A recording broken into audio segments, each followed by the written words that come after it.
اول 200 جنيه اسرقها من ابويا، اطلع بقى ايه احوش في السطح. هو بيعمل ايه ده؟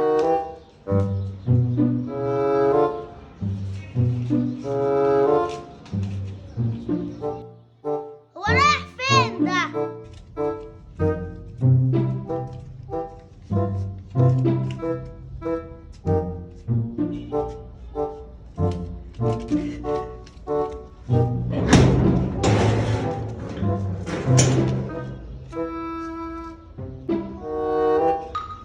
بس كده، انا كده اول 200 جنيه اجمعها.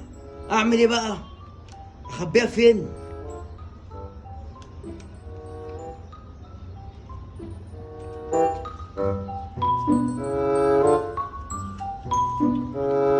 اخبيهم هنا.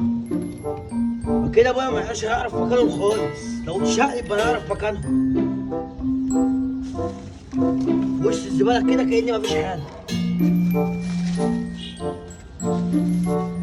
حلو قوي المكان ده.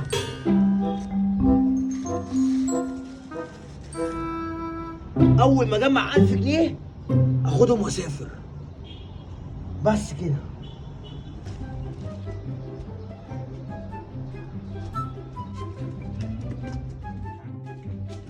قفشت منه كمان فلوس. بس كده، كده بقى 400 جنيه. ناقص 600 جنيه واسافر. الواد صاحبي مستنيني في البلد.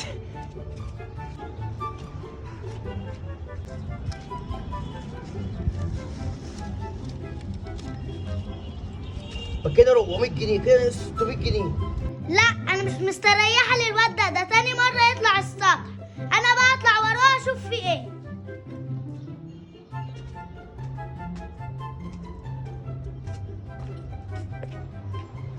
ايه ده مجمع بالميات. لا انا مش مستريحه للواد ده باين عليه وراه إنا.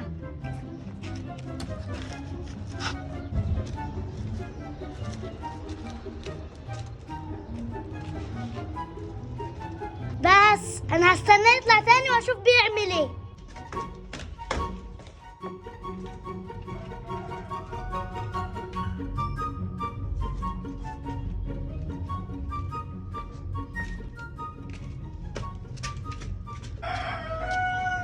بس كده، دول كمان 600 جنيه مع 400 يبقوا 1000. اروح انا بقى اسافر، اسيبهم هنا مع اخواتهم، انزل اعمل حمام واجي.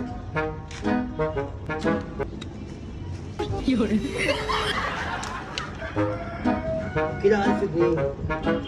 خليهم هنا بقى ايه في الطبق ده، انزل اعمل حمام واجي. يا ابن الايه، انت بتعمل ده كله عشان تسافر؟ وحياة امك تاخد الفلوس مني. 1000 جنيه والله انا اخدهم.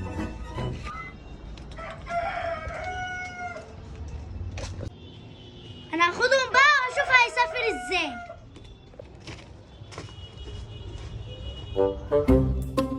اشوف بقى هيعمل ايه. هسافر. العبيط جه اهو. 1000 جنيه، 1000 جنيه محوشها اسافر بيها.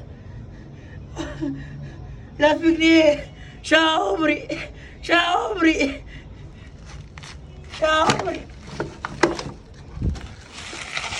شا عمري راح.